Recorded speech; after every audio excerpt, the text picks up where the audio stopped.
Well, since I'm evidently too dumb to remember to record yesterday's events, we did get it running and driving. But I'm going to go ahead and explain things to you, what all we ended up having to do. Just because I completely forgot to record anything at all. So we had to make our own little hot wire here just to start everything up. Because for some reason, the tumblers in the key decided they didn't want to work anymore. That was just a minor setback though. But upon first startup, before we put the blower back on it, I noticed it was running extremely rich.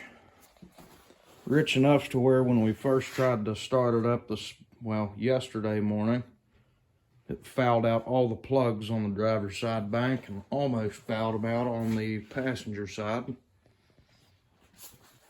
So I pulled all the plugs out of it, got everything cleaned back up and put back together. I've got it adjusted way lean right now.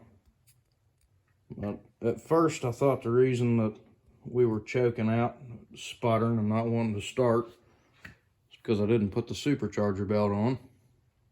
So he put the belt on, didn't change a thing. I'm just surprised that it even ran as long as it did with having that much fuel dumped to it. Because as soon as it fouled all the plugs on the right side bank, you could just see the smoke rolling and pouring out of the exhaust. I thought for sure that it was burning oil or it was, got coolant down in the cylinders or something. Because I don't really know too much about this motor. Like I said in a couple of my other videos, pretty much just putting this thing in and hoping it runs good. But we got the timing set right at 36 degrees. I probably should have put it around 34, but I guess I could pull an extra degree or two out of timing once it starts to see boost. So that's actually the ignition box that I'm using. This thing is pretty simple to set up. It's the programmable 6AL2. And all you have to do with it is it hooks up through that little USB cable that I got laying in the floor right there. You can do pretty much anything that you want to do. You can pull timing, but you can't like ramp it back in.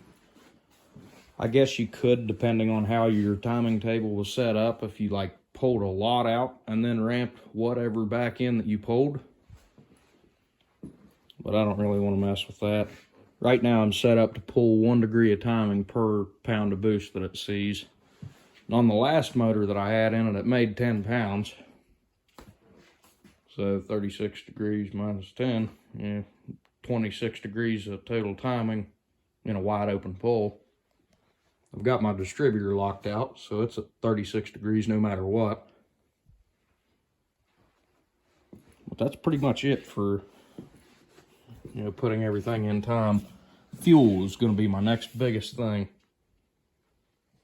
Because, it was just, I don't even know if you can see where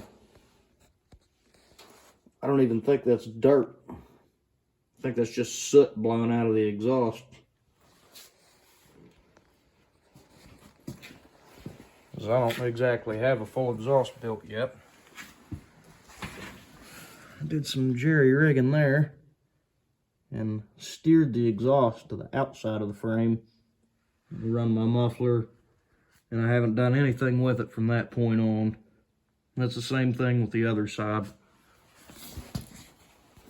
But for whatever reason, my Innovate Motorsports gauge, it just tells me my air-fuel ratio. I can't get it to calibrate no matter what I do. So I think I'm going to wait until I figure out my O2 sensors, or my wideband sensors. That way I can get a really good reading. I'll probably put a dual wideband in instead of the single on the driver's side that I have. That's what I really should have done to begin with. But then I'll be able to tune on it and start ripping around. Till then, I'm just going to be nice to it for a change.